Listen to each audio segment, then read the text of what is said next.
व्हावंसं वाटलं निर्माता? निर्माता होण्याच्या मागे डोक्यात काही कल्पना होत्या. एक तर हे 2008 साली मी निर्माता झालो, बरोबर.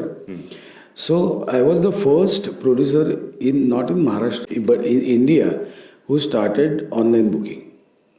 सो हे माझ्या डोक्यात खूप दिवस होतं की ऑनलाईन बुकिंग मराठी नाटकाचं समजा आपण करू शकलो तर त्याला एक वेगळ्या उंचीवर आपण मराठी नाटक परत एकदा लिहू शकतो. सो बाकीचे सगळे आत्ता जे ऑनलाईन चाललेले त्याच्या आधी मी 2008मध्ये ऑनलाईनचे सुरू केलं होतं आणि I got a good response. नवीन संकल्पना कसं आहे की मराठी नाटक आहे, मराठी चित्रपट काय किंवा कुठलंही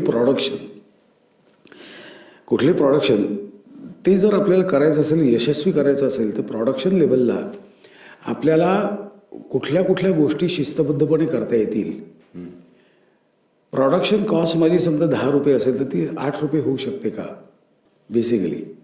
त्यामुळे नाटक प्रोड्यूस करतानाच आपल्याला प्रोडक्शन कॉस्टमध्ये थोडीशी कुठे आपल्याला बचत करू शकतो. आपण बचत म्हणतोय मी कट करत नाही आहे, बचत करू शकतो. म्हणजे समजा फॉर एक्झाम्पल मी असं म्हणतो की माझे कपड्यांचा खर्च, सगळ्या नाटकातल्या सर्व कलाकारांच्या कॉस्ट्युमचा खर्च जर साधारण 1.5-2 लाख रुपये होत असेल तर त्या 1.5-2 लाखातले समजा 25,000 वाचवून मी सेटवर खर्च करू शकतो का? मुळात 2.5 लाख खर्च करायची गरज आहे का?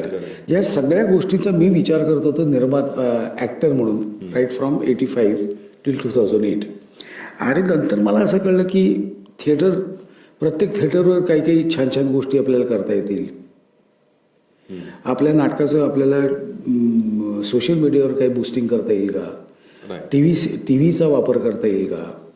या सगळ्या गोष्टी ॲज ए निर्माता म्हणून मला अप्लाय करायच्या होत्या.